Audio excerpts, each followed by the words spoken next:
Hello, everybody. Good morning. I hope you are very well. And let me introduce me. I'm Professor Mildred Manic for Mechanical Engineering Faculty, University of Niš. And we will organize this webinar about training for operators of IoT-enabled smart building VET4SBO. I will give you some introduction about this project, this webinar, and I hope you will be with us in next 2 hours. We will present to you our project work. For the beginning, I will say this project, VET4SBO, has been founded with support from European Commission Erasmus Plus program. And in this project, we have partners. Project partners are University of Niš, Serbia, Mechanical Engineering Faculty, and we are project coordinator. And our partner from Bulgaria is Ecology KM, from Brestovica, Rodopi Municipality, Plovdiv region, Bulgaria. Coordinator from Bulgarian colleagues is Karel van Isaker. And third, our partner is GM Euros Innovation from Cyprus, Nicosia. Coordinator is George Miles, our dear colleague. And what we want to do in this project. In this picture, you can see one of the, for example, smart or intelligent house. This is house with a lot of equipment, with automation, many function in this building. For example, light control, plug load, window shading, and different equipment. It might be a big building, maybe small house. Small house is a smart house with the geothermal heat pumps, with energy efficient lighting, with small wind, and another equipment with different kind of automation. And this equipment might be very good in practice. And motivation for our project is, for example, building management system, and respectively operators of such system exist for quite some time, and adequate training program are available. However, there is now a growing demand for Internet of Things enabled devices to be used in smart building automation for optimal occupation comfort and energy efficiency. Wireless networks or sensor and actuator allow for additional intelligence to be incorporated in the building automation. For instance, a mobile device measuring the temperature on the conference table provides a better knowledge about the occupation's comfort than a sensor deployed somewhere on the roof. It is estimated that Internet of Things will undertake a big share of the market in the near future. Being able to use all those data and analyze and make sense out of it creates opportunities for energy saving and reduction of the gas emission. The building operators are not yet familiar with working with these new technologies. They need to learn these concepts, implement them properly to save energy, and also maintain them properly. What is the VET4SBO project? The VET4SBO project has been created as a response to bridge the above gap by providing one training for operators for IoT-enabled smart buildings. Such training does not exist in the partner countries. Only partial fields are addressed in separate training courses. However, the new technologies trend are not covered appropriately. VET4SBO provides the opportunity for a work-based learning course, available also through a mobile learning application, thus facilitating anywhere, anytime learning. The main objective of project of the course material is to train building operators to manage building of the future, to maintain the required occupation comfort and comply with energy efficiency or ecology regulation. The project provides a complete curriculum and indicative training material to guide its implementation by VET trainers and in-house trainers.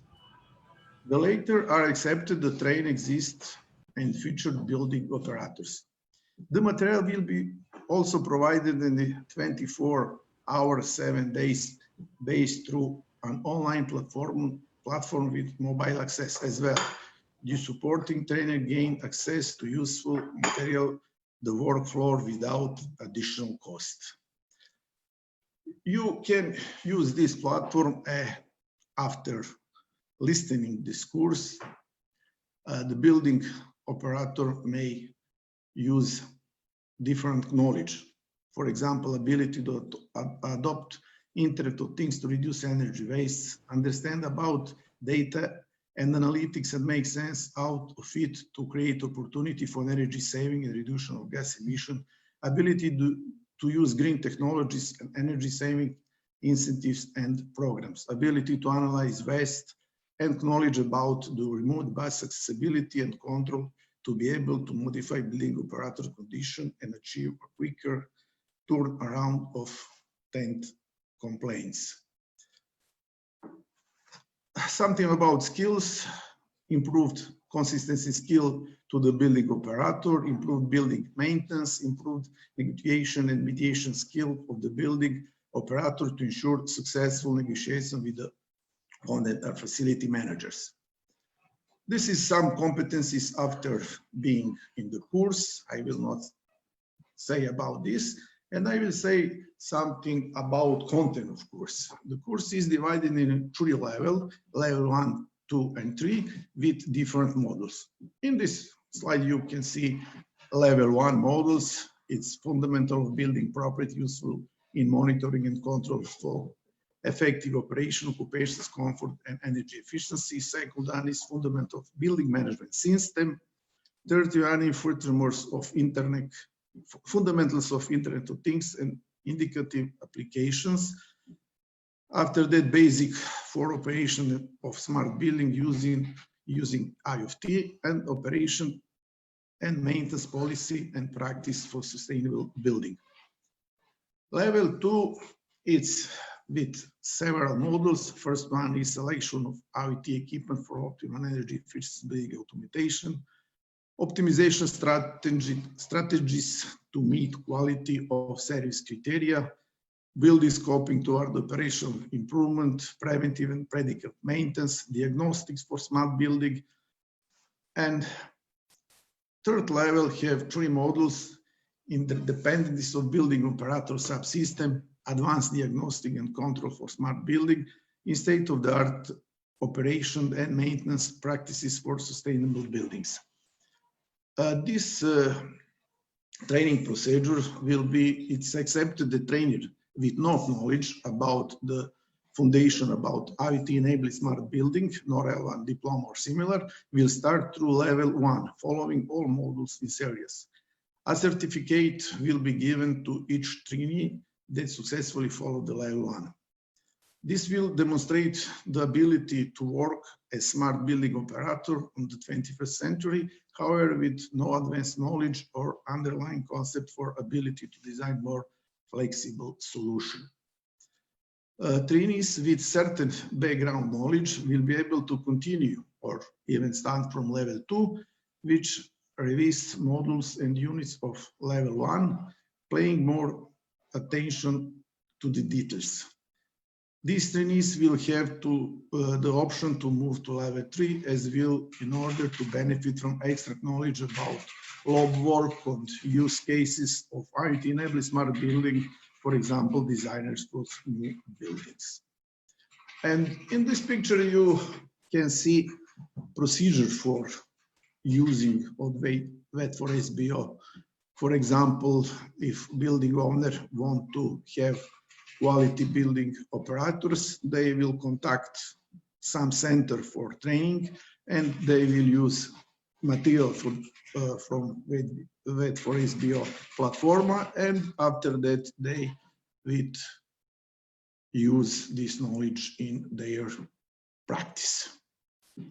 This is for the beginning, and because building management system need to have building operators. The second presentation will be about the role of job profile of the operator of a smart, green, sustainable building. I will ask our colleague from mechanical engineering faculty from Niš, Professor Nikola Vitković, and he will continue with presentation. Nikola, please.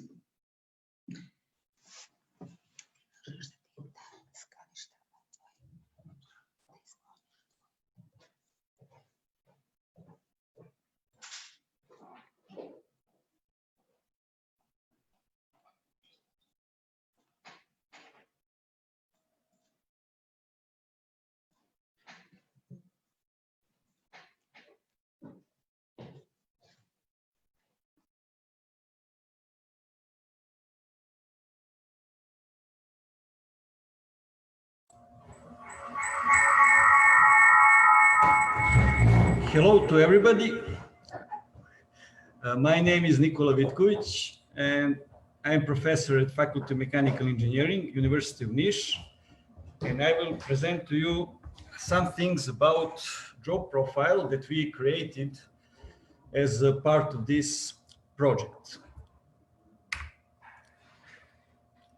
This is a very important thing because it represents all the interesting things we done during the project. So job profile is something that you, or all of us, should think about all the time, because as this citation says, you're never too old to set another goal or to dream a new dream, or all our dreams can come true. So it's always good to pursue some new ideas, some new goals, and to try to achieve them, not just pursue them, just try to achieve them. And I have one saying in the morning.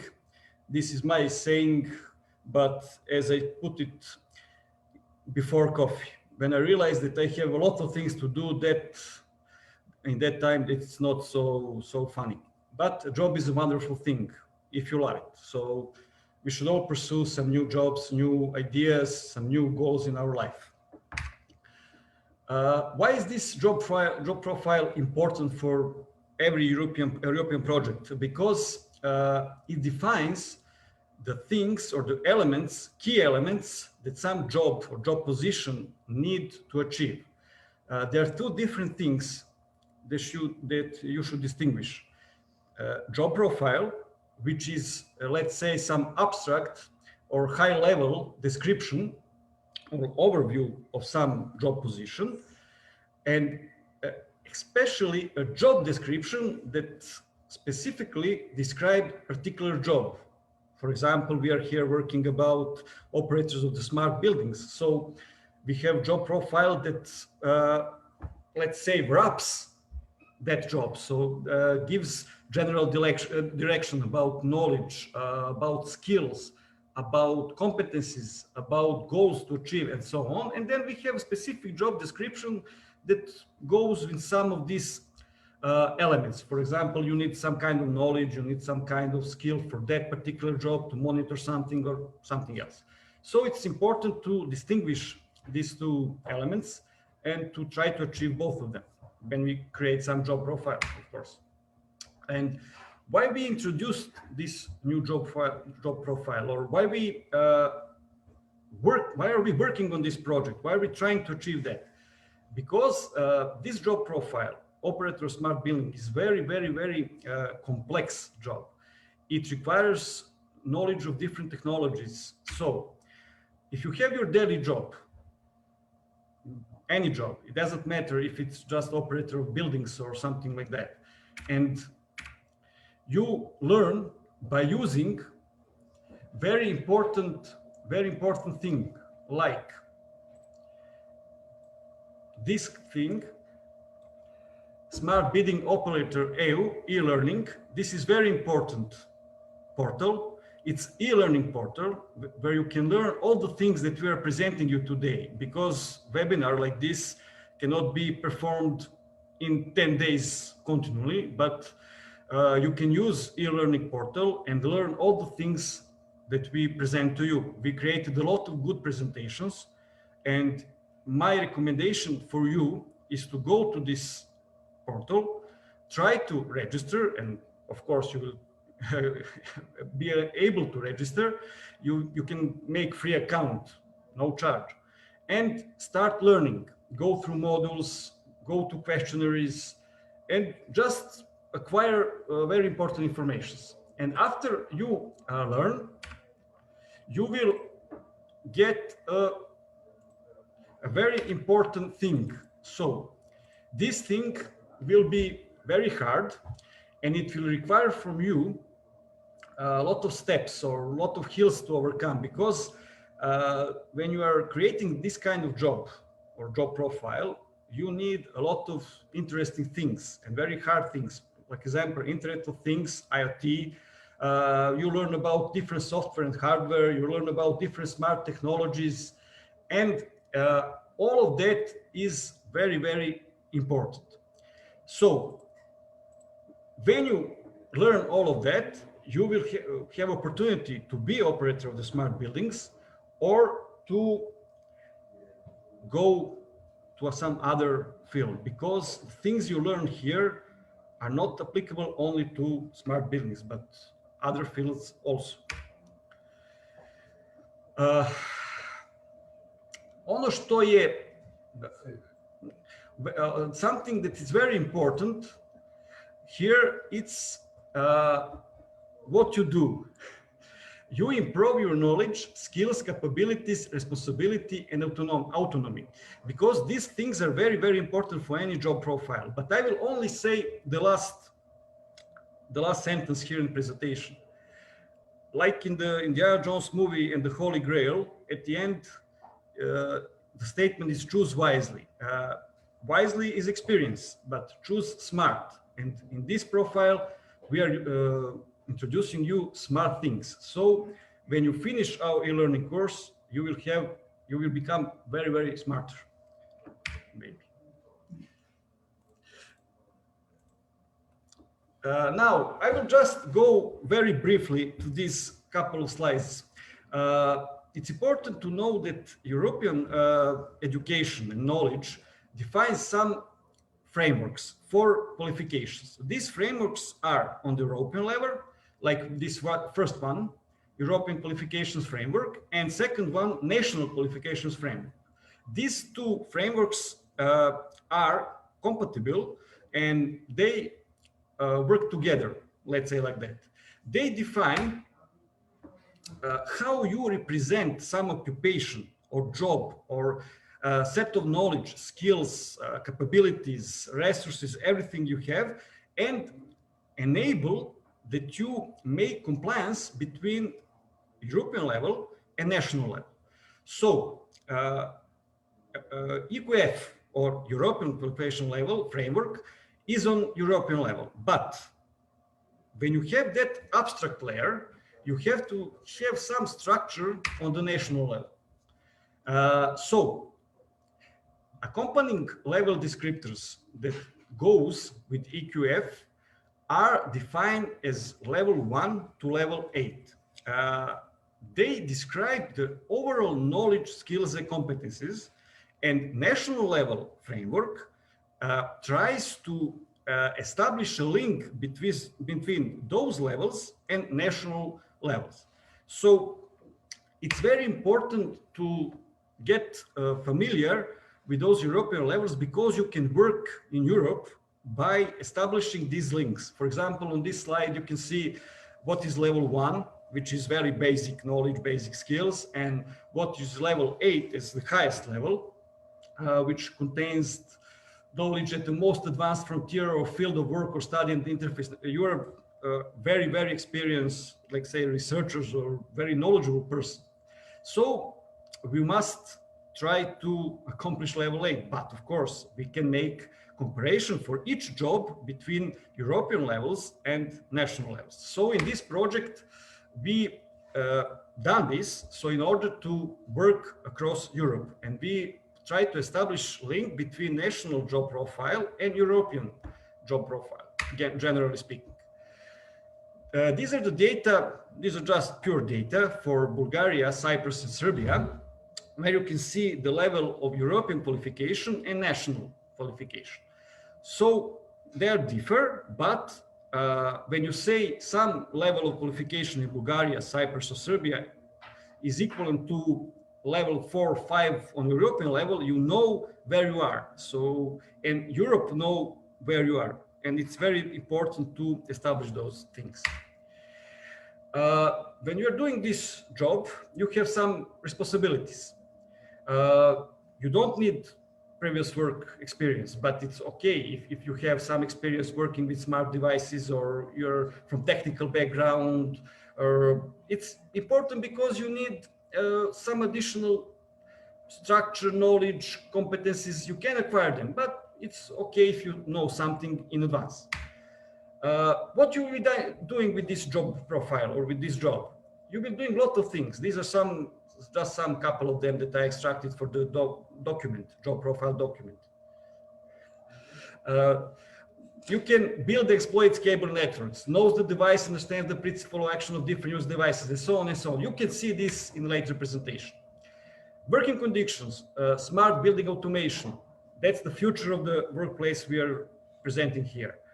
But in order to do that, you have to do application of specific skills and knowledge. So it's very important to learn wisely, to learn adequately. I show you the link. This link will be available to all of you, so you can forward it. Concerning what you need to knowledge, skills, and competencies, Professor Manic already told you something about that. But it's interesting for you to know that accreditation for this new job profile is completed in Bulgaria. And there is some codes that represent that job profile. In Serbia, it's submitted for accreditation, also in Cyprus. And there is some things, the time must go, so we are waiting for the positive accreditation. Summary of knowledge units which you will acquire during this e-learning course are already presented, as I said, by Professor Manic, but important things are, you will acquire knowledge about Internet of Things, which is very, very, very important thing today. You can monitor every process from industry process, like production process, like monitoring of some process, any process, thermal process, I don't know. Knowledge about data mining, about machine learning techniques, about everything concerning data, knowledge about building automation system, and so on and so on. You will get skills which are very important for any job position, also for operators. You will improve building maintenance. Skill of the learners will be much, much, much better, and so on. You will get enough competencies to work as standalone individual, a standalone operator. As you will see on the presentation, there are a lot of them. These are just some of them. You can find them in the documents, in the another courses, and so on. Impact is also very, very important thing when you do something. If you work in some job, like any handyman, and if you make impact, so everybody hears about you, you will have a lot of opportunities to work, and somebody will hear about you definitely. So impact here is very, very important. So we are trying to make projects that proves impact on society, and this is one kind of project. Thank you very much for your listening. I tried to make it short. Bye-bye. Thank you for Nicola. Next presentation is for our colleague, Professor Gordana Stefanovic, Building Management System, Role of Operator, Smart and Green Sustainable Building. Gordana, let your microphone.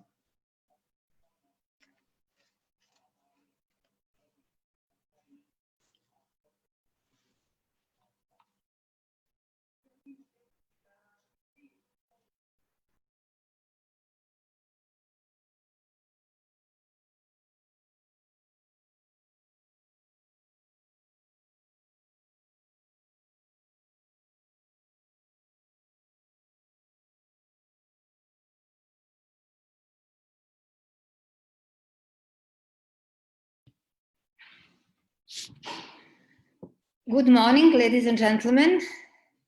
I am so happy that there are so many people who are interested in the problem from sustainable buildings. And the topic of my presentation this morning is the role of operators in the management of smart building, with the special emphasis on sustainable development, sustainable buildings, and the management of such complex buildings.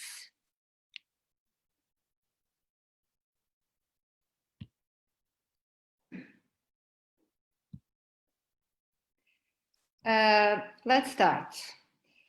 People need a lot of buildings for sustaining their lives during civilization. These facilities cause a lot of environmental problems, and during their construction, operation, and maintenance and destruction. So buildings that consume an enormous amount of energy and natural resource influence climate change by affecting the quality of air and water in the cities. These environmental problems can be decreased.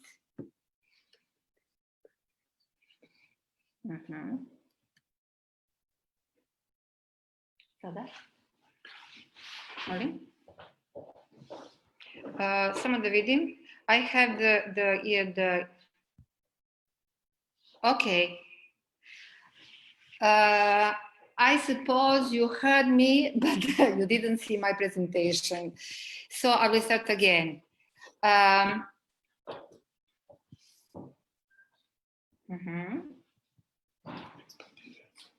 Okay.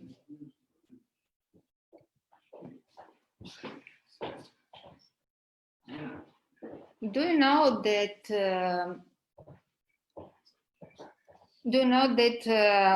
sustainable building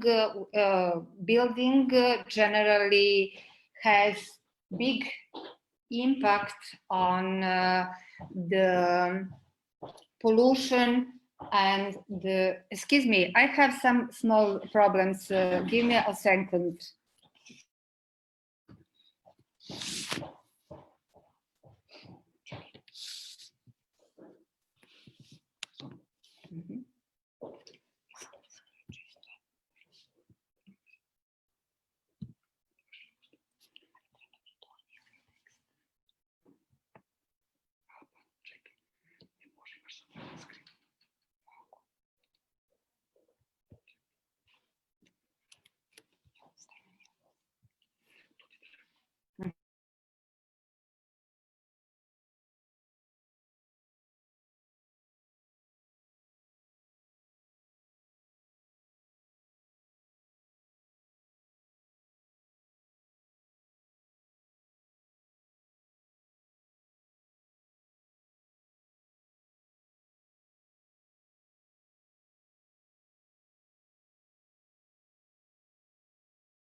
Sorry, some technical problem.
Okay, we solved the problem. I'm very sorry. We can start again. So people need a lot of buildings for sustaining their lives during civilization, I am told. And these facilities cause a lot of environmental problems during the construction, operation and maintenance and destruction. Do you know that the current construction and maintenance of buildings are responsible for large levels of global warming pollution? Statistics show that buildings, both residential and commercial, are accountable for almost 45% of total energy consumption, 50% of water consumption, 50% of greenhouse gas production, 40% of water pollution and solid waste in the cities. Consequently, the built environment is having a huge impact on the natural environment, human health, and the economy. Logical question is how to reduce this impact, and the possible answer through sustainable development. And the tools, smart techniques, ICT, Internet of Things, etc., what we are speaking about. And in that sense, there is a need for a new profession and an operator who will be able to manage smart and sustainable buildings. As you can see in the pictures, there are complex, large systems, also very beautiful, that need to be managed. Let us step back. First, I will explain the difference between green, sustainable, and energy efficient building. There are many misunderstandings in that sense. Using green building product doesn't necessarily mean that a structure is sustainable or energy efficient. If a building is energy efficient, it does not mean that it's necessarily sustainable. Energy efficiency in a building is only part of the condition for the building to be sustainable. Next question is, why is important smart building to be sustainable? And I can say that sustainable development is a concept which gives us opportunity to achieve the future. Next explanation is eco-friendly and smart buildings that are the result of sustainable environment policies in construction sector, which is widely responsible for consumption of natural resources and for environmental pollution. Sustainable construction called smart and green sustainable buildings are high-tech buildings with their control and automation systems. I will try to explain and to define sustainable building and smart and green sustainable buildings. Sustainable buildings are structures that are built in an environmental, responsible manner by minimum use of material, minimizing the use of resources, and ensuring the health and well-being of beneficiaries, while preserving the environmental for today and for future generations. And what is smart and green sustainable building? They are structures built according to the upper definitions with the help of smart tools. Sustainable buildings is construction in which all knowledge and technique are used to achieve balance between reducing the negative impact of the building on the environment through more efficient use of resources, material, energy, water, and reducing the negative impact for that, that come from solid waste, wastewater, air pollution, noise. And of course, very important, improving comfort and protecting the health and well-being of beneficiaries. How to achieve or build a sustainable building? Of course, with intervention at all stages of a building life cycle. End of the picture, you can see the phases of the life cycle, like location selection, design, construction, operation and maintenance, reconstruction, improvement, decommission. The main role of operator of the smart and green and sustainable building is the part of operation and maintenance. On that picture, on the left side, you can see a typical scheme of sustainable development, three intersecting cycle. One refers to the economy, the other to ecology, and the third to society. Sustainability is achieved at the intersection of three cycles. Applied to the buildings, we can achieve sustainable building through building servicing and building envelope on the one side, and requirement of comfort and well-being of people, human factor, on the other side. Only in that intersection we can expect sustainability or sustainable buildings. At the end, I will explain the role of operator of smart and green sustainable building. Buildings that are sustainably designed and constructed will not, however, be sustainable if they are not properly managed and maintained. In that way, it is necessary to develop policies and producing in accordance with sustainable building standards with supporting documentation.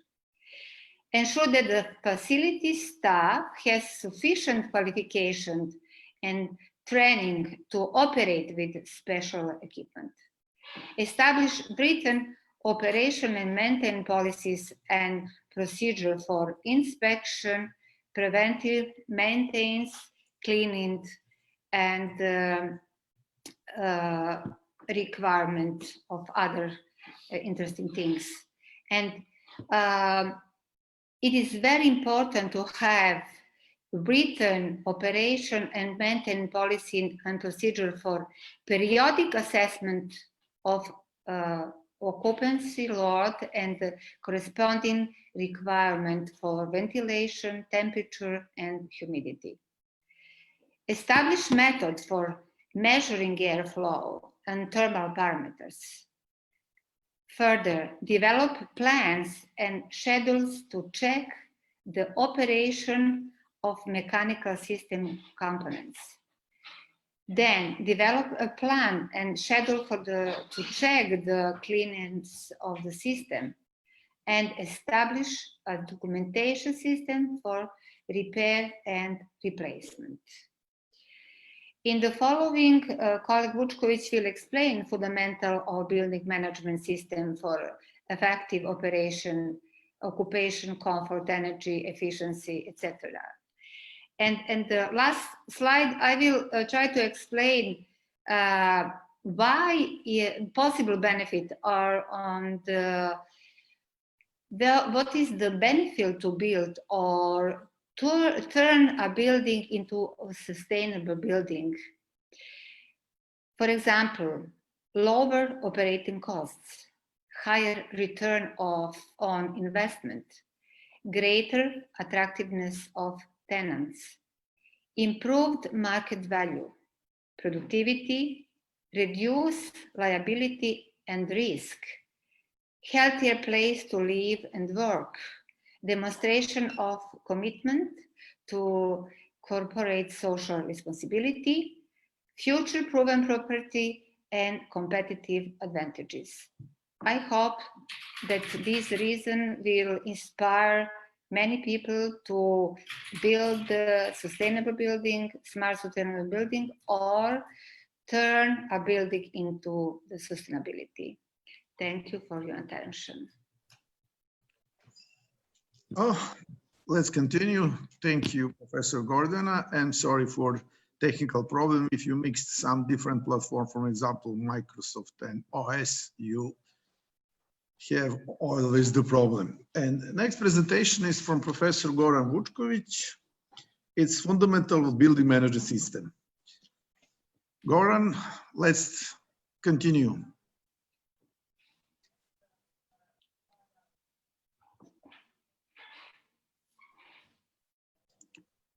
I hope you will be shorter than Gordana.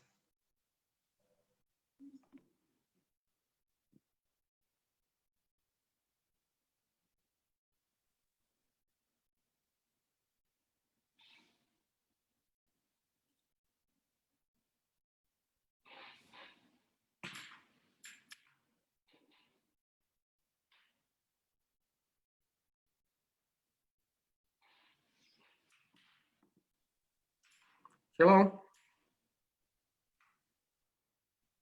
Hello. You're Is it here. okay? That's okay. Let's start. Hello, my name is Goran. Let me to introduce the fundamentals of building management system for effective operation, occupancy, comfort, and energy efficiency. My name is Goran Vučković from University of Niš. Wait a minute. Okay. At the beginning, some words about the content of my presentation. Goran, please share your screen, please. Is it okay? No, share screen. Wait a minute.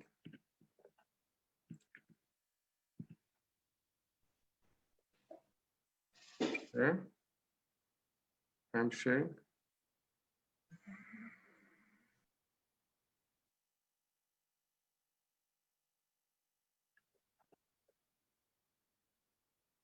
Wait.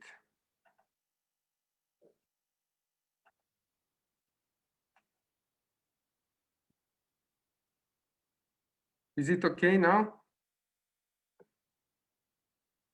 Yes, yes.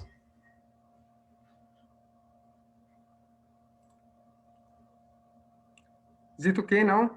Yes. Okay. The next slide, some words about the content.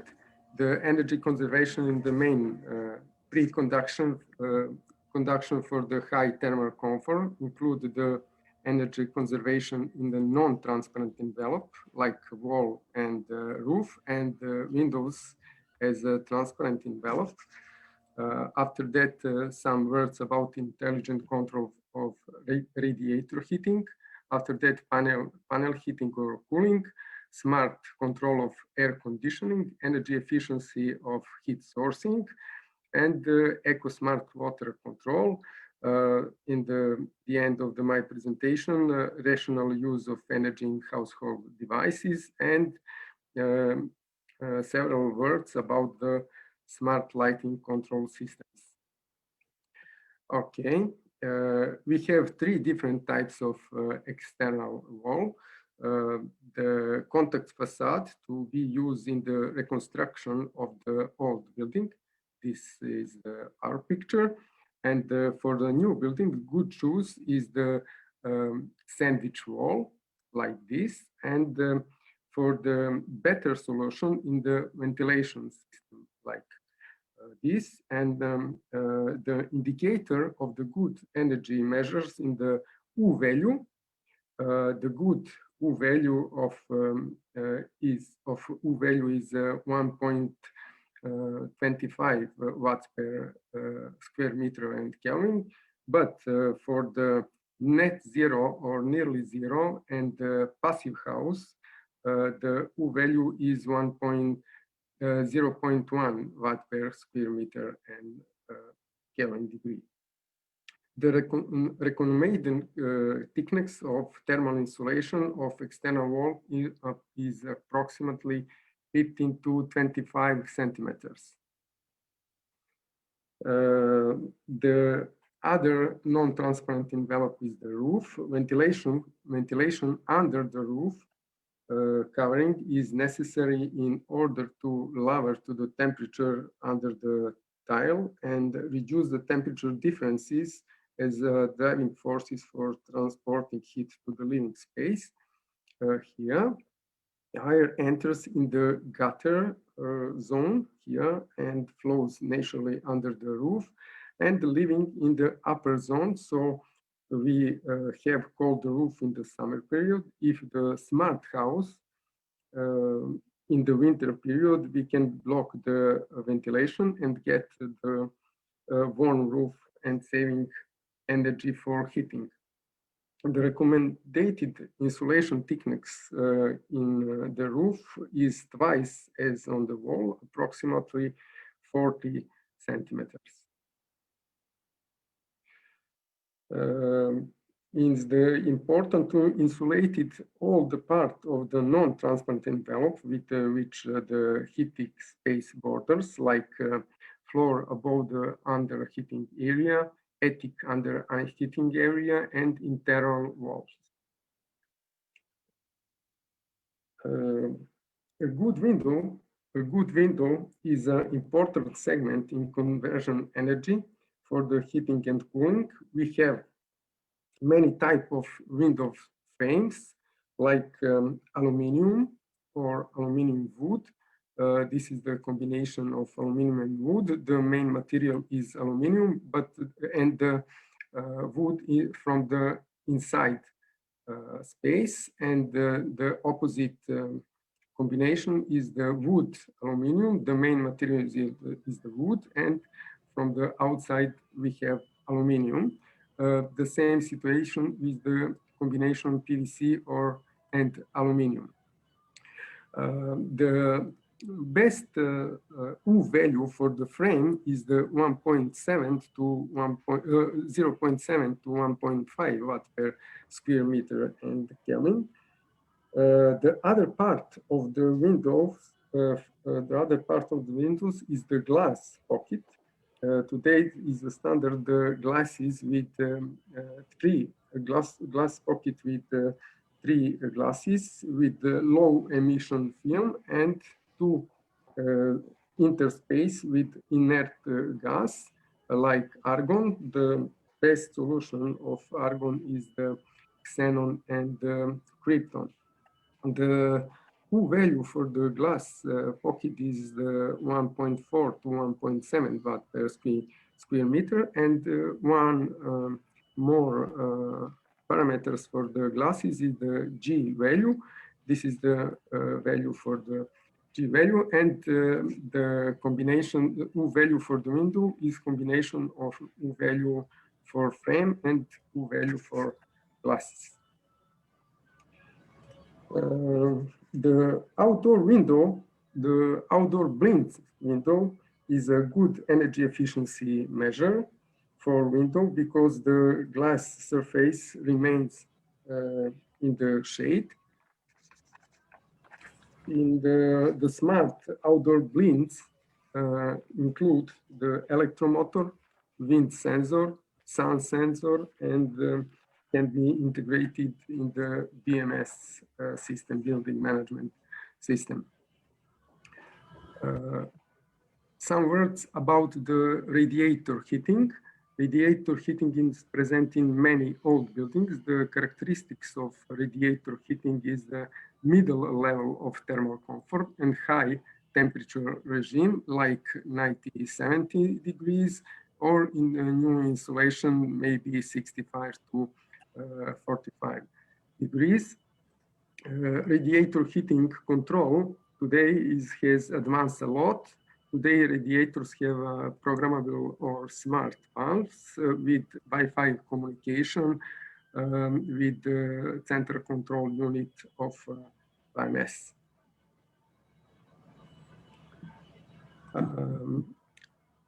About the underfloor heating, if we want to high level of thermal comfort, the panel system for heating and cooling is the best solution. The low temperature heating in the floor heating and wall heating is the better.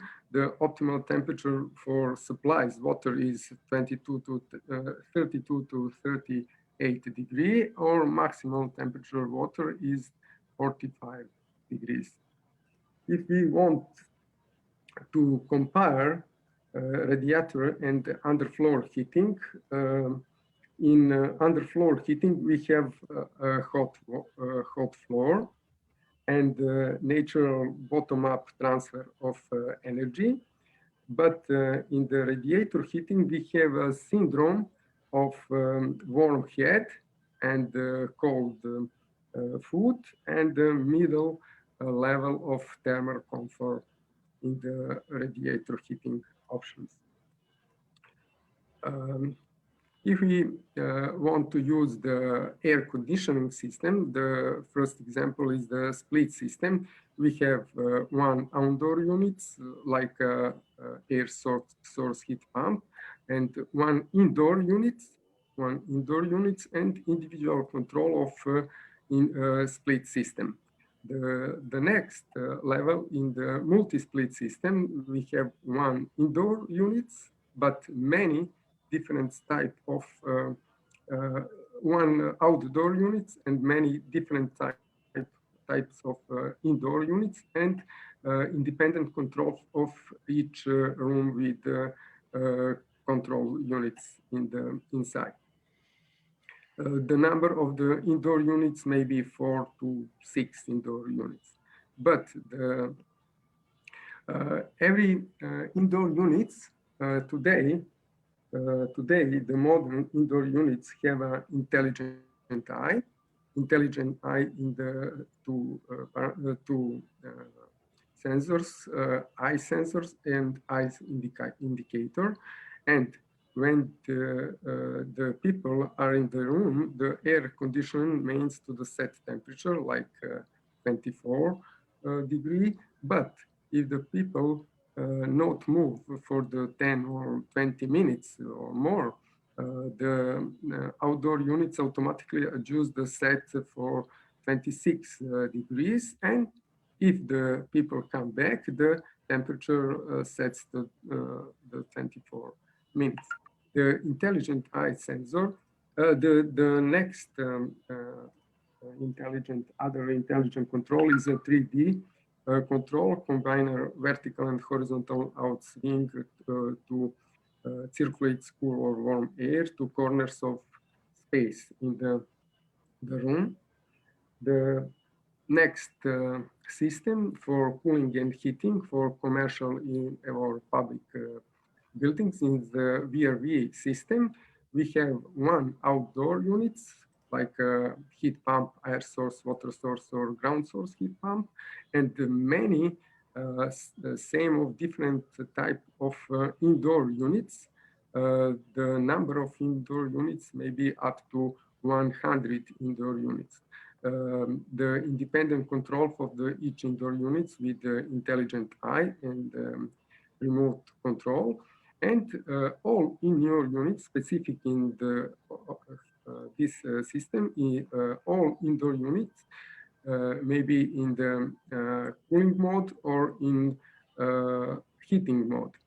This is the two types system, and the COP of this system is the high level, maybe 4 to 45. But the many innovative system is the energy efficiency system for cooling and heating is the VRV system with heat recovery. This is the system with one outdoor unit, but many different types of indoor unit. But in the one system for heating and cooling at the time, this room is cooling, but this room is heating at the time. This is the three pipes system, and the level of COP very high, like to 6.0, and this is compatible with integrated in the intelligent management system. The intelligent home automatization system can provide great convenience and efficiency for homeowners, saving free time, energy, and money. And intelligent management system unites all consumers and enables monitoring and control of HVAC, heating, ventilation, air conditioning, water and sprinkler systems, and other system in the house or in the building.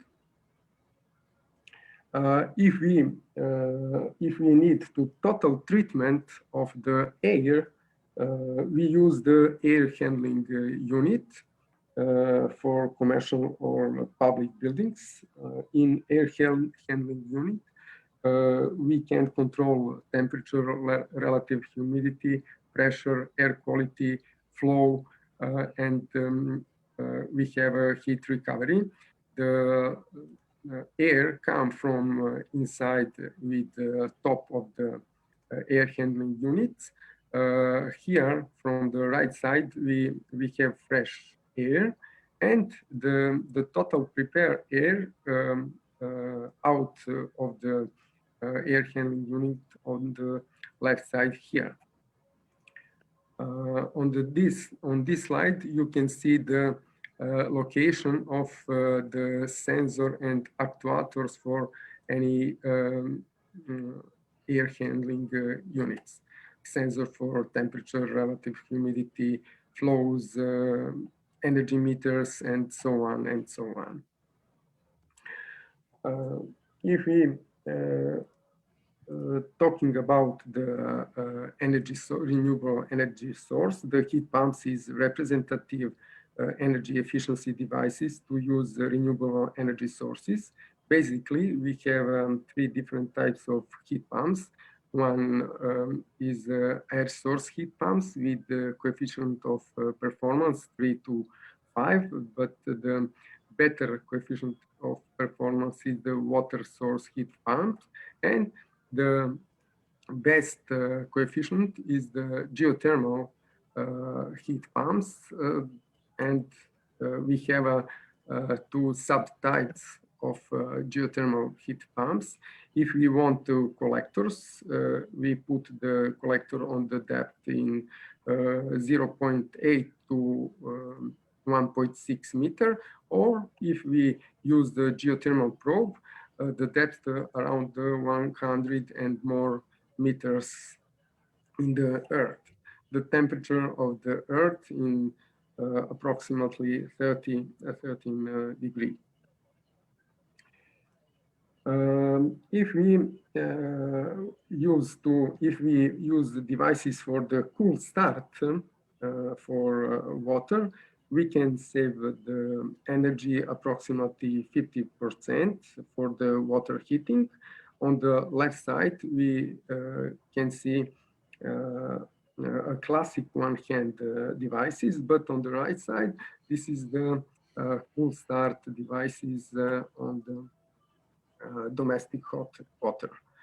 And the new types of EcoSmart technology devices mix the air and the water, and we can wash hand and shower our body with the lower water usage water. About the household devices, the household devices can help use to rational use of energy and water also. Many washing machines can be connected to the hot water, but in Serbia, we prefer only connect to the cold water. If we use the hot water. Hey, Maro. Hello. Božić. Nešto The radiš? smart controller needs to washing and Nije hitno, posle dođi do mene, samo da pogledamo nešto ovde na nešto mi promenio boje. Okay. Energy demand side, can you please turn off the microphones? We are hearing somebody else. Control system chosen by homeowners is a lighting control system with the benefits saving the time, energy, and money, and protection the environmental. And the most energy efficiency measure to improve the indoor light comfort is to use the daylight as much as possible. And on this slide, you can see evaluation of the lighting bulb. This is the incandescent bulb, and after generation is the fluo bulb or compact fluo, and the new generation is the LED light. And here the principle of the one smart residential building. Thank you very much for your attention.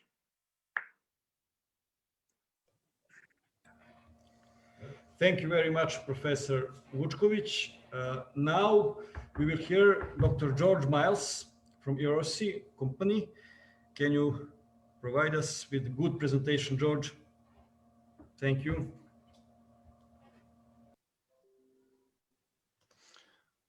So hi everybody, can you hear me? Yes, yes. Okay, very good. So now we'll be talking about, I will try to have it shorter because we are already going into a little bit of delay. We'll be talking about the basics for the operation of smart and sustainable buildings using Internet of Things. So the new term that we're introducing here, it has been, of course, touched in the previous presentation, but we will make it clearer now. It's the Internet of Things. So what Internet of Things is a giant network of connected things, everything connected. But what the things are, they are people. Still, we are communicating through our personal devices, but in the future, we can be part of this network.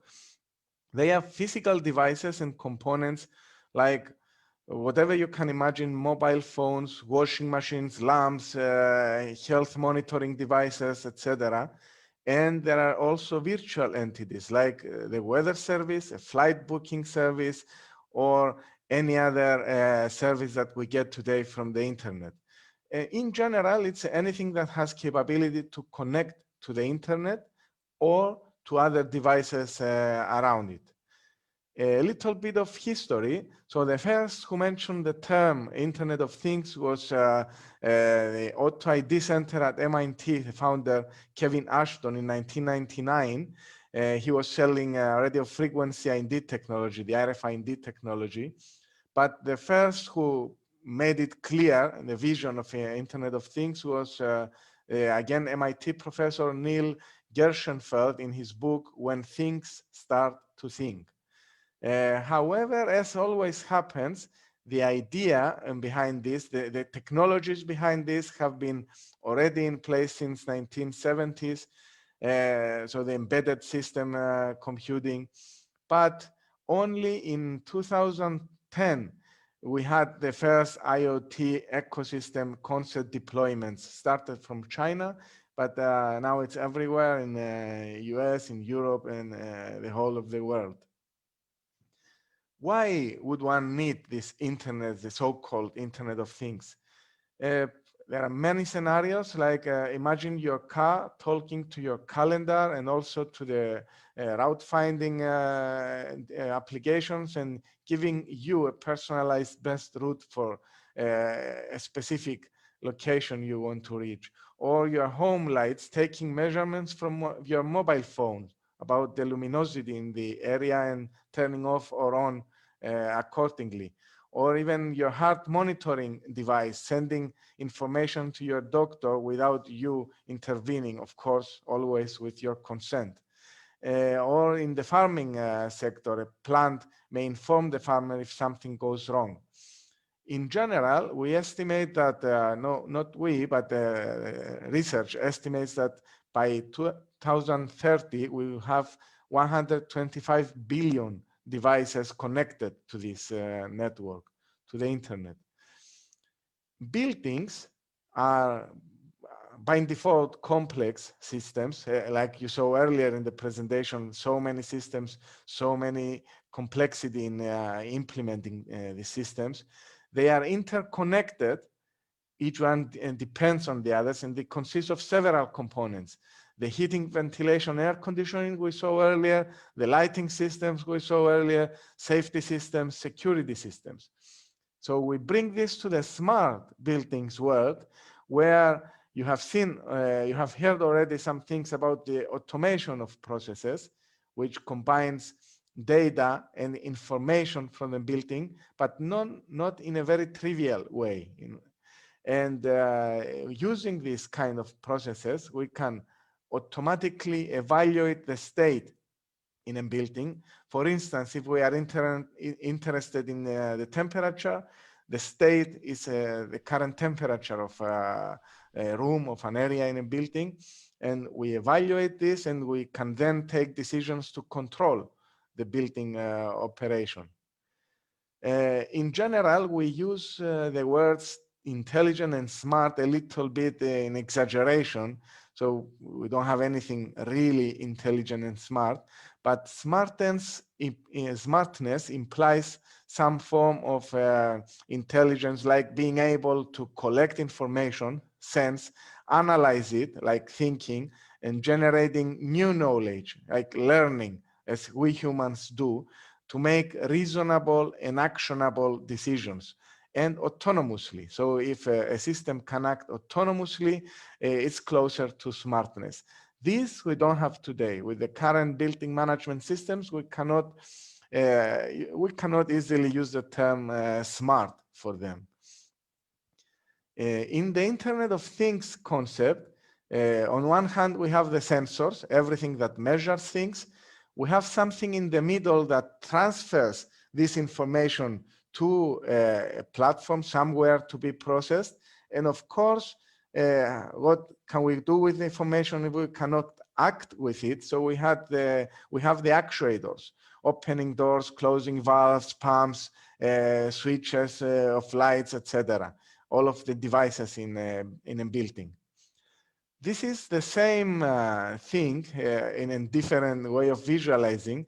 And I want you to look at the right of the picture, where we give more details about the visualization part of the Internet of Things.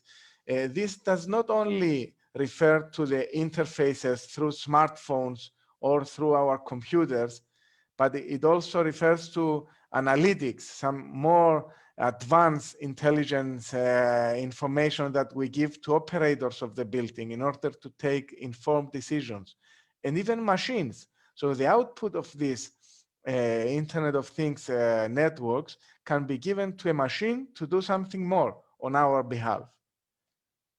In general, if one would categorize the deployments of Internet of Things, they have to do about energy saving, consumption, about equipment in general, controlling the equipment, monitoring and controlling, about the environment, so measuring the quality of some environmental parameters, and of course about people and spaces, how to optimize the way we use the spaces for to our advantage. Some examples: let's say we have an occupancy sensor which senses something that is in motion. This information goes to the gateway that we saw earlier. This goes to some processing, maybe cloud device, which comes back to the gateway and it turns on a light. So this is the cycle of the data and information. Another example, now the occupancy sensor sends no motion. It sends the information to the gateway. This communicates with the processing units in the cloud. Then we can use also information from the energy usage meters. So we combine different kinds of information. We come back to the gateway and we give instruction to turn off the air handling units we saw earlier. A little bit more is if we sense occupancy now, we get the report of the usage, but we also get additional information about the historical use of this of the area in the building regarding occupancy and regarding energy usage. And again, we can turn on or off some devices.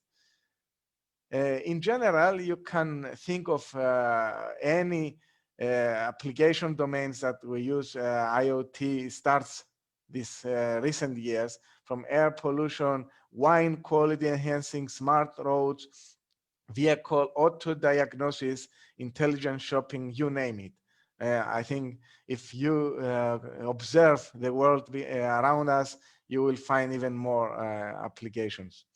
Now let's see if a building operator now wants to implement some IoT application in a building, apart from the users layer that is always there, the applications layer, because something we need to give to these users, and then the processing things and the communication things we saw earlier, he or she has to decide what actuators and what sensors to use. In light control, they can choose from a smart plug, cameras, motion, occupancy. These presentations will be available online, so they give you exactly what kind of sensing infrastructure you can choose for light control and what kind of actuation there is today available to help you with this light control. Same for temperature. You can use voice demands and heater or a push button to change the values. You can sense the temperature, you can sense location tracker of people, counting of people, CO2, etc. For air handling, air quality monitoring, another important thing now in the COVID era, we have air valves, smoke detectors, again CO2 measurements, etc. Security and space usage, different set of devices. Drinking, even the water monitoring and control in building is very important in terms of hygiene as well as in terms of avoiding leakages in the building. And energy consumption monitoring and control, you will have the chance to see everything if you're interested to get details. Appliances control we saw earlier, health related. So after having this said, we always need to keep in mind that these applications have something to achieve. They have some quality of service criteria. They need to either reduce the cost and or increase the efficiency in using the energy or reduce the cost of the energy, and always keep in mind the comfort of the occupants of a building. Because either it be an office building or a house or a university, hospital, or whatever. So thank you very much for your attention. I'll give the floor to the next speakers. Oh, thank you, George, for very interesting presentation. And next one is again from Manish. I will call Professor Žarko Čorbešić with their presentation. Žarko, please. Yeah. Hi, good morning. Will we have a short break of 5 minutes or not? Would you like to start immediately? We don't need a break because we have a technical problem. Let's continue. Okay.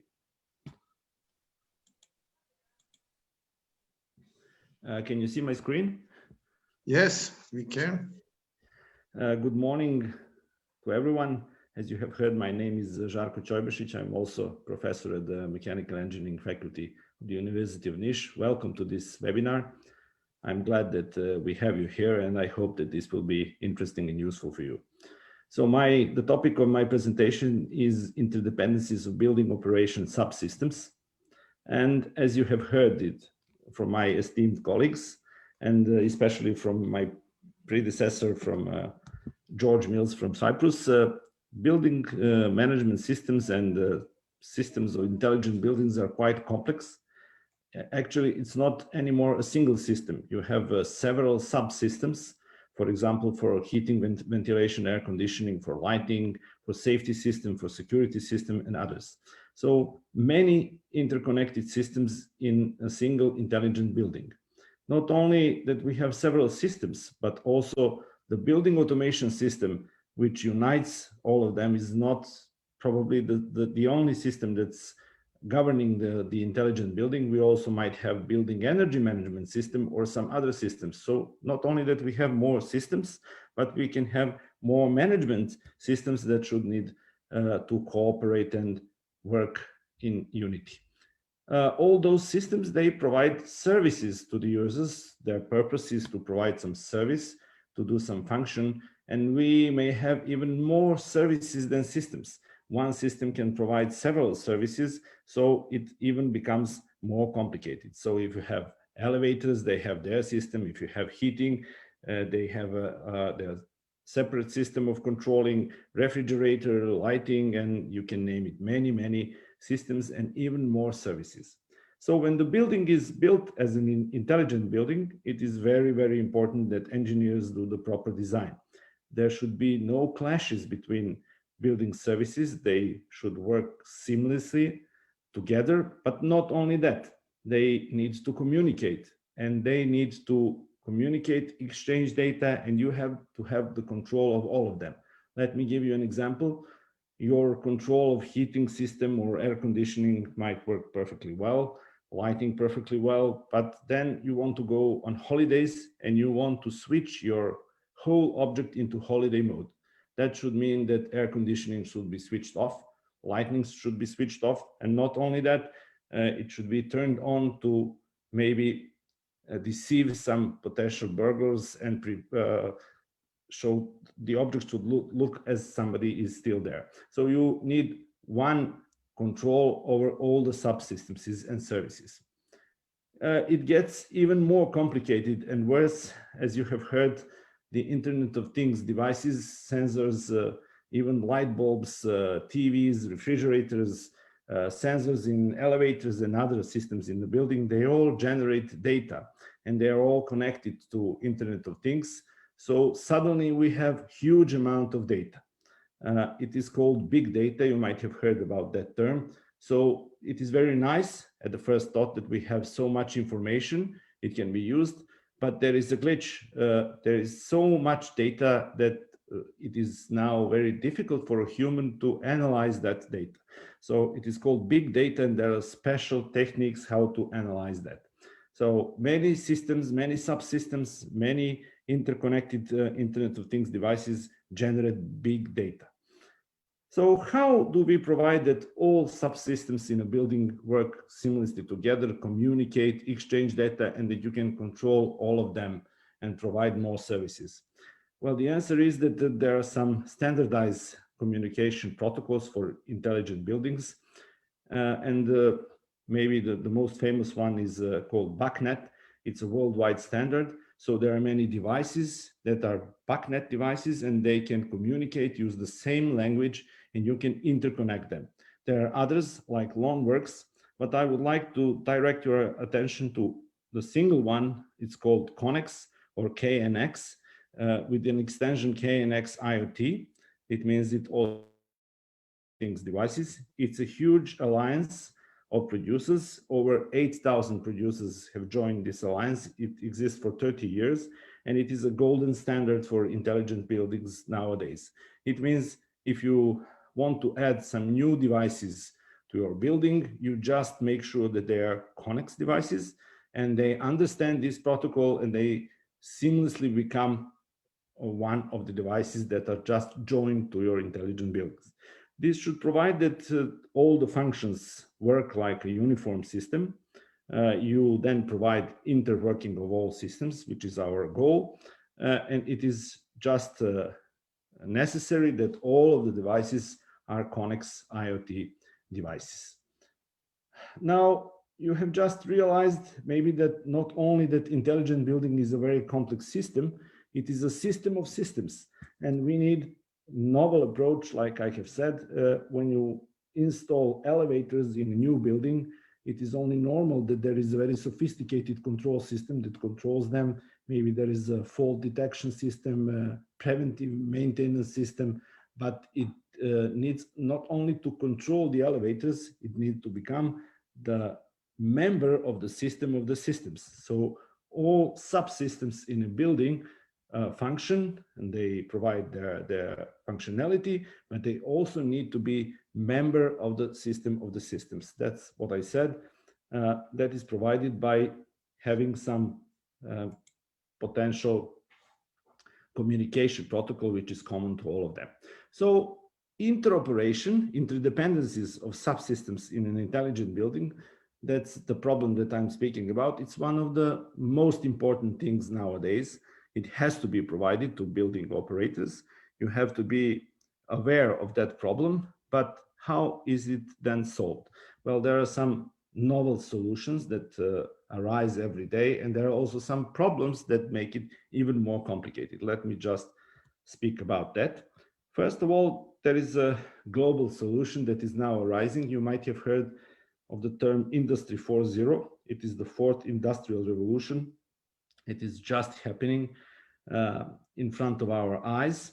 It's a fourth industrial revolution. It's digitalization of the factories, many novel techniques that are now applied in production. And among the most important, besides Internet of Things that you have heard about, there are also cyber physical systems. I will explain that in a moment. Cloud computing, that means that all the data is available in a cloud. It can be reached from any location. Cognitive computing, artificial intelligence, and others. And now the positive development is that all those techniques that are being developed in the Industry 4.0, they are now finding the way into intelligent buildings, and we can enjoy many new techniques that have just been taken out of Industry 4.0. For example, cloud computing. Now the building management software provides that all the data that has been collected from the building can be stored in the cloud. And that means that you can access them from any location. That means that you have gone to a holiday, as I have just said, you can still from your mobile phone over the internet see what's happening in your building back at home. Another solution that is arising is that we have more and more robots in buildings. To be honest, it's not developing as fast as it has been predicted, but we are not anymore speaking about a single robot doing something in a building. We are speaking about deploying an army of robots that help. And if you think that I'm speaking about some science fiction, just remember that there are already many commercial devices that are proper robots. For example, vacuum cleaning has been utterly changed during the last 5 years. Now you have many vacuum cleaning robots that provide the service. In the near future, we will have much more doing other things. I said that cyber physical systems are some new technology developed in Industry 4.0 or used in Industry 4.0 that is now revolutionizing intelligent buildings. You might have heard of digital twins. Your physical building is now having a digital twin in IT or in cloud. You might like to call it one way or another, but in virtual world, you can see what's happening in your physical building, and you can perform some actions and see in advance what will happen. This is a very useful technique that is now used in software. But there is a problem. Any intelligent building and any smart home is not alone anymore. It is just part of the smart city. So it has not only to function properly by itself, but it has to be the member of the larger community and maybe to realize some even bigger tasks that's complicating things significantly. For example, imagine the smart grid, that's the smart electrical network. If the building is producing some energy, having some solar panels or some other way of producing energy, it has to become the member of the smart grid. It can share the energy, it can provide electrical energy when there is more than needed in an object, and it can take from electrical grid when the energy is needed. So this is also complicating things.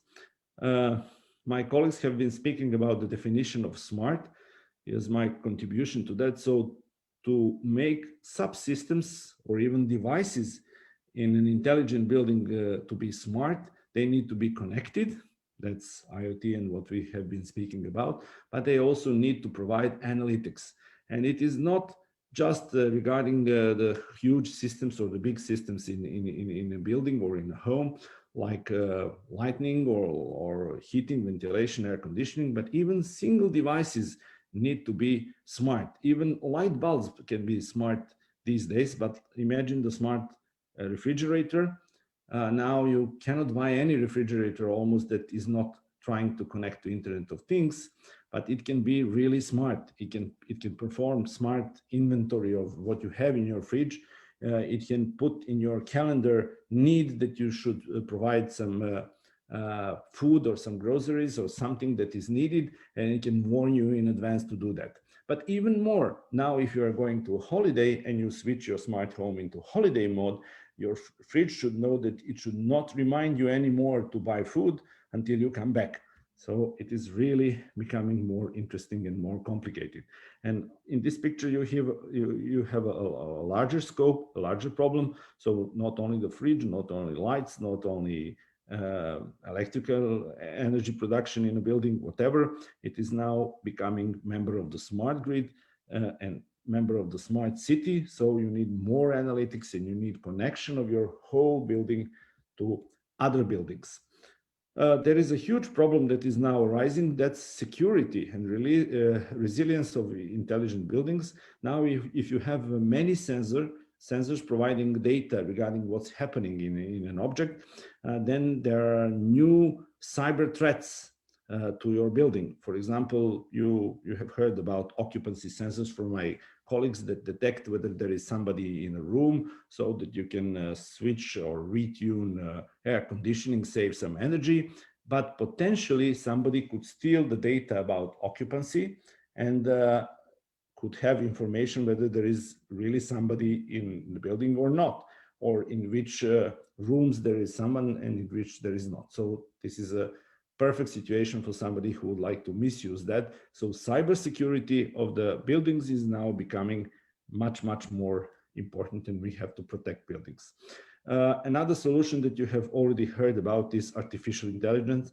So big data, you have huge amount of data. It is very difficult for a human to analyze all those data sensors, sensor data or other things that are coming from your building. So we need help, and the help is artificial intelligence, especially machine learning that you have heard about, and you will hear more details soon from the next presentation. So artificial intelligence. There are other future developments that may sound really interesting nowadays, but they are just around the corner.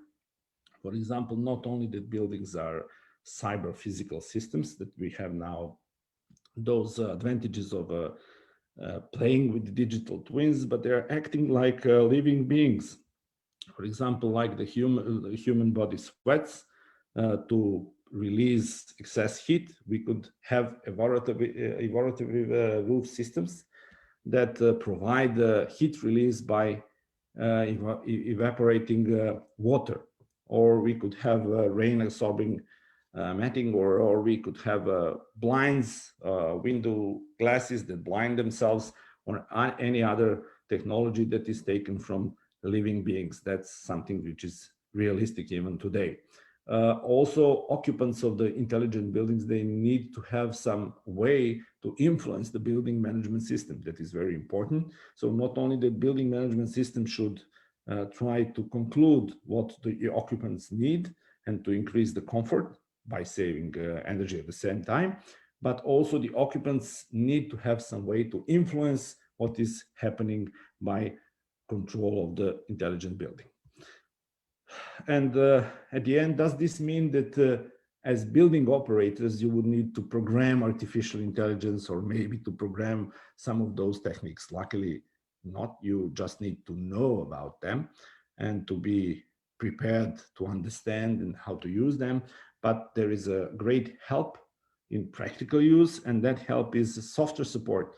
So building management systems and other systems in the building, they all have support, software support, which is using all those features that I've been speaking about. So it just reduces to understanding all those things and proper usage of the software. There is another development that you should be aware of. Now the trend is that the use of software is moving to mobile phones, tablets, or handheld devices. So desktop computers are kind of obsolete. It is expected that you will use mobile devices more in controlling the building. So I tried to save some time. I hope that I have concluded. Thank you for your attention very much, and I'm looking forward to the next presentations. Thanks. Thank you, Žarko, for a very good presentation. And let's continue with our friend from Cyprus. Okay, thank you very much, Professor. Let's continue with your presentation about future trend in smart buildings. Thank you, Professor. So I gave you also some picture of mine before I share the screen, because then it stops. It's sharing. This is the topic. So I guess you can see my screen now. Yeah. Yes. So let's hear a little bit about what will happen in the near future in smart buildings. Although we have already heard a lot of interesting things, I will try to add something here before we go to different subjects. Now, the key technologies, as you saw, is artificial intelligence. Part of it is machine learning. We'll see what we mean with all this stuff. Is the edge computing, mobile edge computing, where we do some processing close to the machines, close to the sensors and actuators. The debate about 5G networks, we hear a lot about this nowadays. Big data is about data that are coming fast. They are many and they are very heterogeneous. These are the three main distinguishing parameters for the big data. The fault detection and diagnostic is in general concept, because when we get data, we need to find some patterns in this data and know when these patterns are not normal, are not what we expect to have.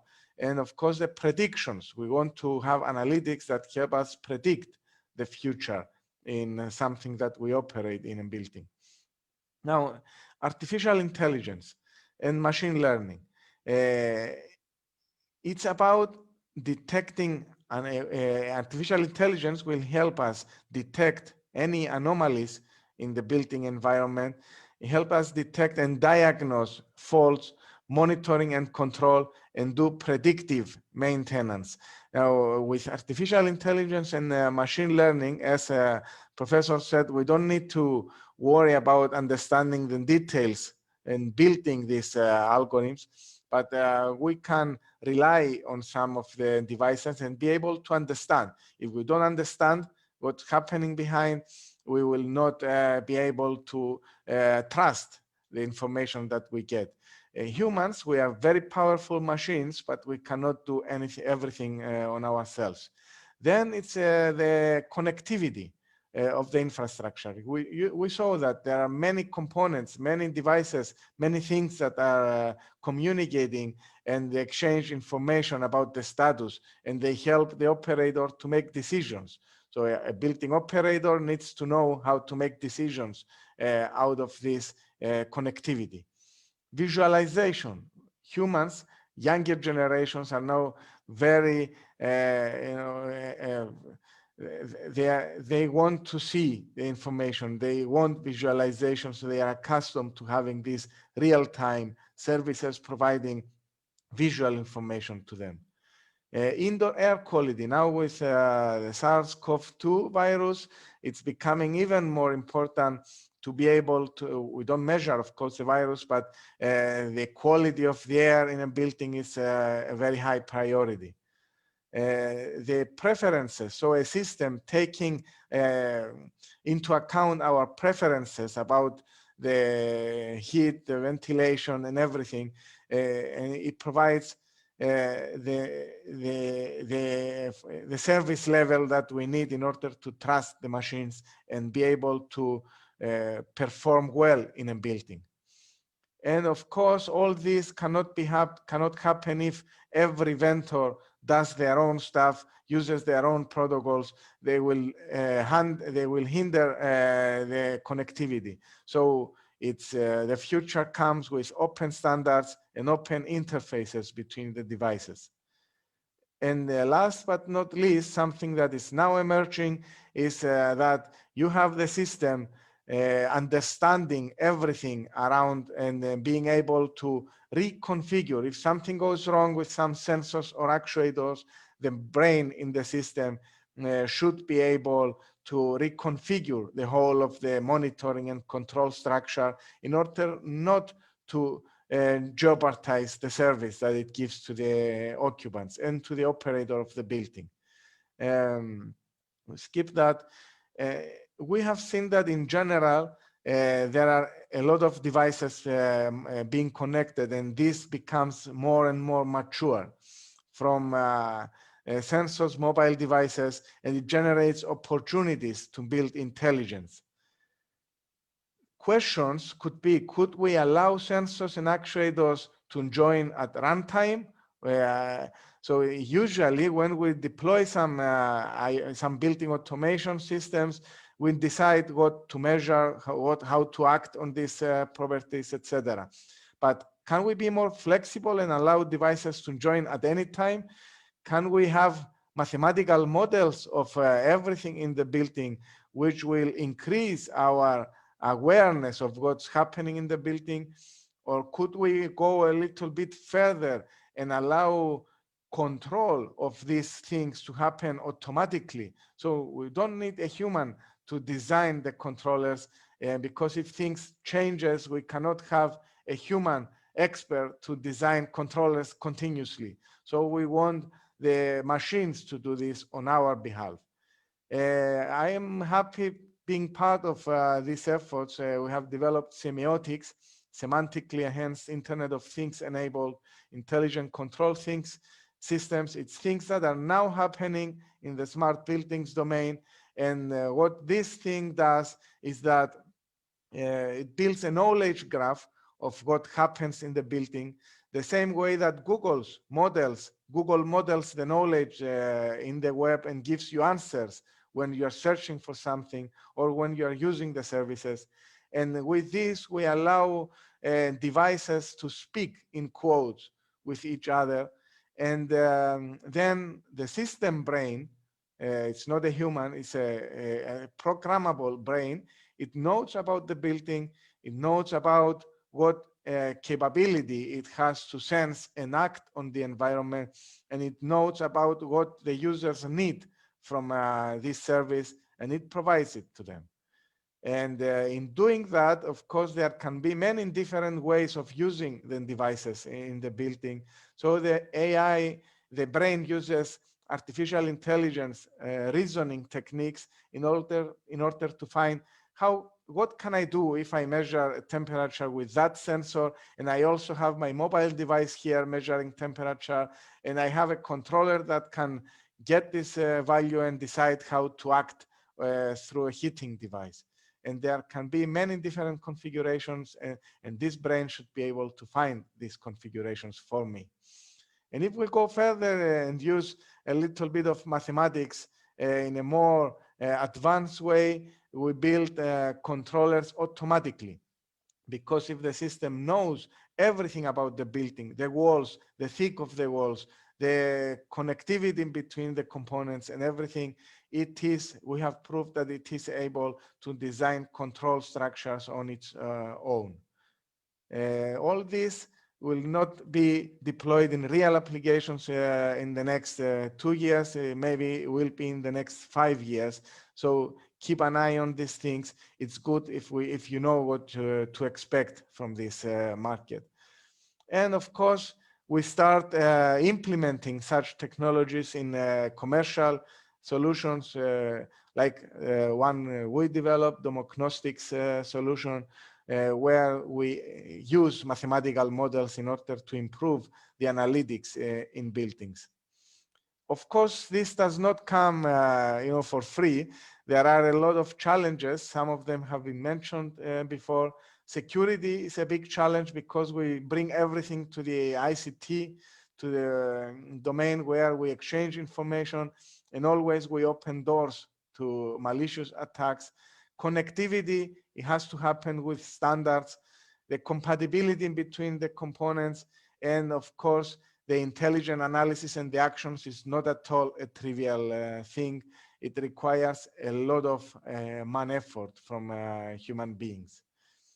And a big challenge, interoperability between the devices.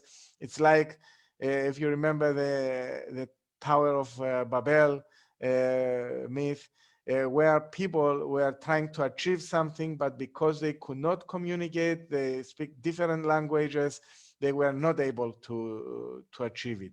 This is exactly what we will end up if we don't have devices communicating well and understanding each other. Now, in general, in the smart buildings market, in some economic terms now, buildings are responsible for 36% of greenhouse gas emissions. It's a lot. 40% of total energy consumption, as we heard earlier from Professor Gotana. 30% of energy use is wasted in buildings. That's a lot of money and a lot of resources for our environment. At the same time, using these technologies, the smart technologies, we can achieve decreasing of energy usage by 40%. We can achieve 18% improved comfort of the occupants of the building and 3% in productivity. So if it's office building, it has been found out that the productivity increases when the air quality is good and when the whole of the environment works for the humans, not the opposite. However, we still need strict laws and regulations for this to happen in order to have sustainability, to keep it running for long time. The waste in buildings, which is around 5 to 20%, is actually because of wrong or misconfiguration of the building automation systems. And that's exactly where we need this Internet of Things and the artificial intelligence in order to allow us find how to improve the way we operate the buildings and save that 5 to 20%, which again is translated to money. These deployments are needed for new constructions, but also for retrofits, where we renovate our buildings and we want to improve a little bit their intelligence. And with Internet of Things, this is possible. With traditional building automation systems deployments, it's not so straightforward. And as a last thing here, I want you to keep that the new technologies will support us in having the smart buildings and sustain this. And it's important to know that 33% of the market is to be powered by artificial intelligence technologies and real-time analytics to control everything in the building.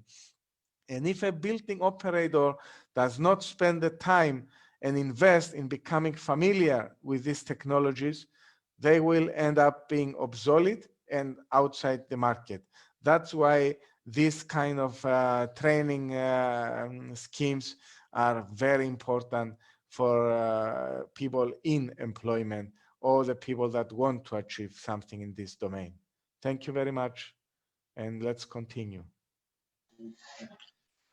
Thank you, George, for a very interesting presentation. We will go in the future with your knowledge. And let's continue. You can see our training material in our web platform. And about that, our colleague from Bulgaria, Karel Vanisakir, will introduce you how to use our platform for self-training. Karel, please.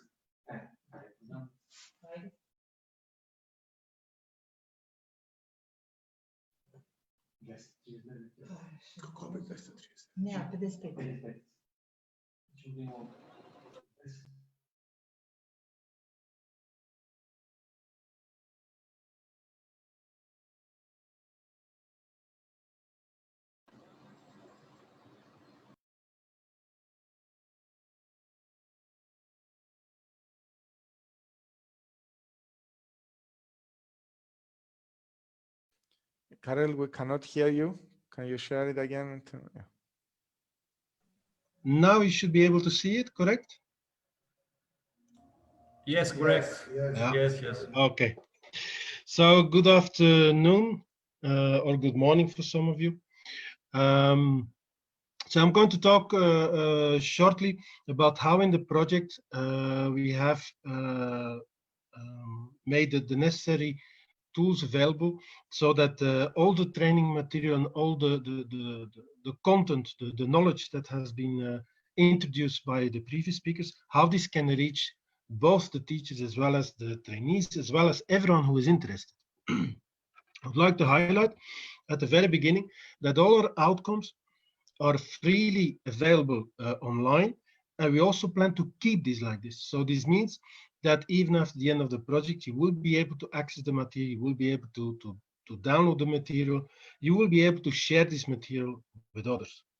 In order to make this as widely available as possible, we decided to work both on an online platform, traditional using PC, using a laptop, as well as creating a mobile version. Mobile version which works both for Android and for iOS, as well as on smartphone as on tablets. The interesting part is we have synchronized these totally. So that means if one of the partners or if the third party says, I have additional training material that could be of interest, or we would like to add a couple of slides, we update it on the online platform and it is immediately synchronized with the mobile applications. So we can ensure that this stays updated. There are plans by the partnership to bring this project further to the next step. So I would say keep an eye definitely on our materials, because as soon as we go a step further, we will inform you on that. So I will shortly present how, where, and how you can find everything. At this moment, when you go on the website, you will find both a link to the online platform as well as a link to the Android downloadable application, as well as in the next few days, you will also find a link to the iOS version. Both can be downloaded via Google Play and App Store.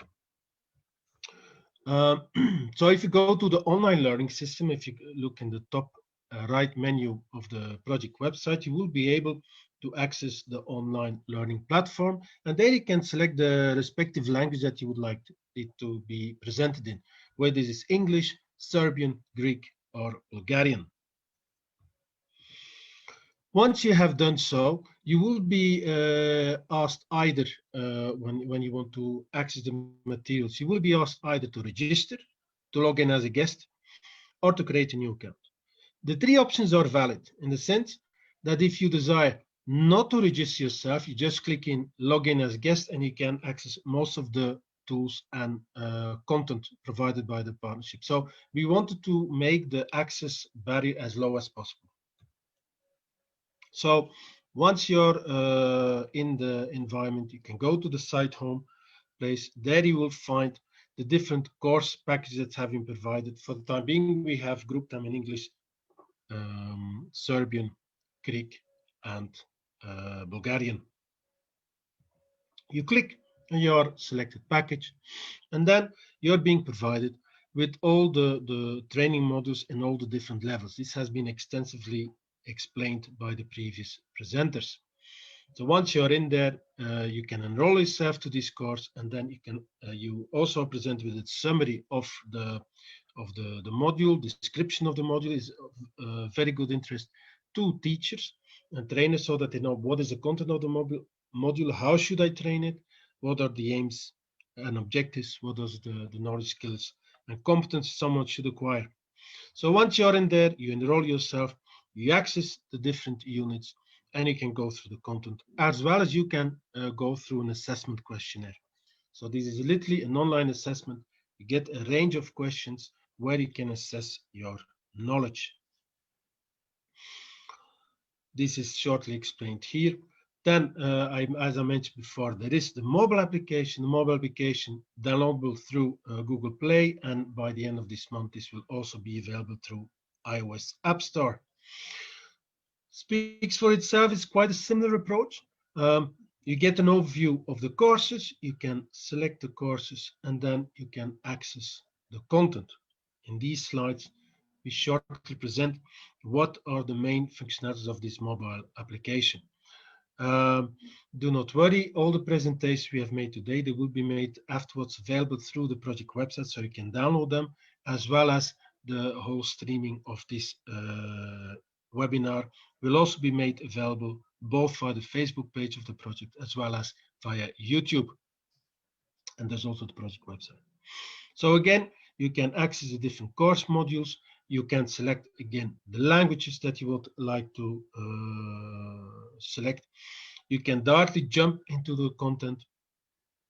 Again, you can also use the assessment questionnaire online. So this is quite similar to the previous online version I presented.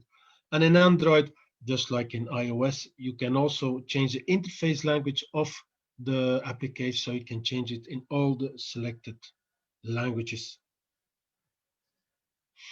Then, so I have here the interface for the iOS as well. So you see, again, you have all the options. So this is in a short the presentation of the different tools we have provided for both trainers, teachers, trainees, students, how to access our training material. And I would really recommend it. I would gladly invite you to please subscribe to the platform and visit all the content.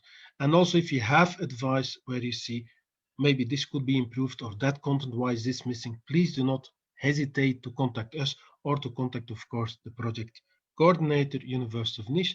Hereby, I would also like to thank very dearly our friends from Niš. It has been a pleasure working in this project together. We have had very nice results that will be very useful for the years to come, and we're looking forward to a new cooperation. So thank you very much. Thank you, George, for very good presentation about project training material. And to the end, I will show some data about starting piloting about our project. Can you see this material? Not yet. Not yet, but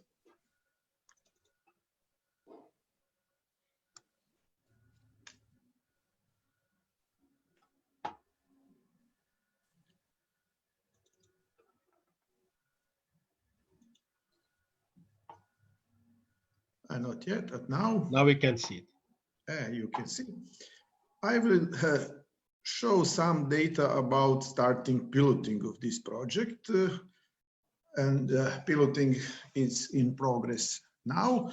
And there is some general information about piloting and number of people from Bulgaria, Cyprus and Serbia, number of successfully passed the course, and period of piloting. Period of piloting, it's formally to end of this year, but we will continue in next year if some of our attendees want to see this material. Karel explain how, and you can be some of piloters.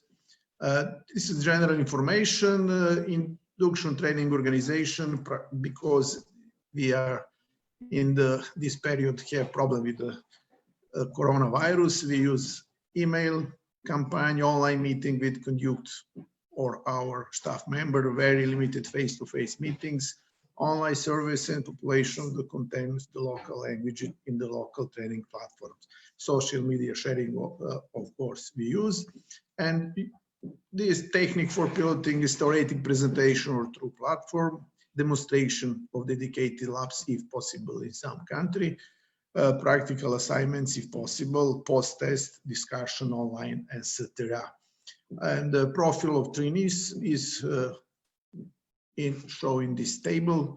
From Serbia, 5 from mechanical engineering faculty, Cyprus 2 electrical and computing engineering, and from Bulgaria 2 from electronics, with more experience in teaching students or another people. Some feedback of our piloters for using mobile application. Interface is very good, navigation, functionality, usefulness and accessibility. It's with good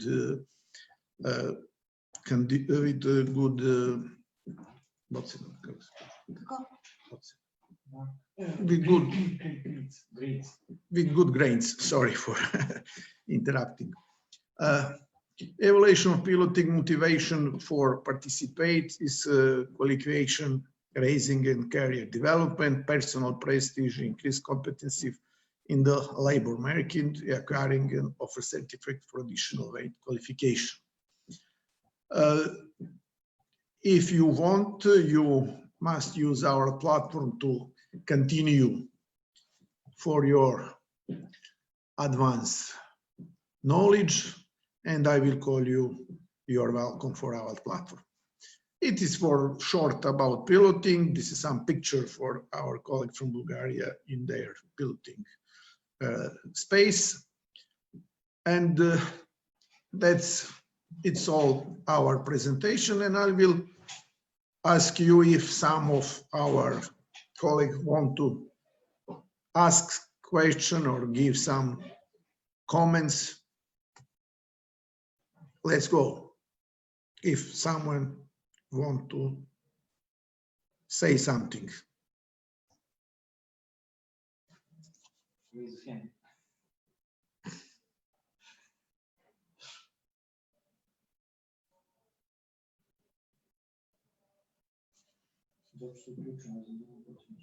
George, do you want to say something? Actually, I turn on the camera just to be ready to answer questions if because people feel more comfortable sometimes if they see the faces. So yes. Any question? Questions can also be in, I guess, in Serbian, and then somebody can translate from the team. Yes.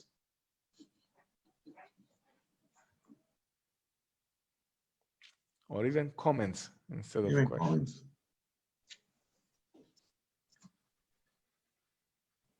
If there is no comment, I think it was very, very clear for our listener. Because a lot of information provided, so I guess whoever is interested now, they can join us in other media. Some question, please. There is no question, there is no comment. I think it was very good webinar.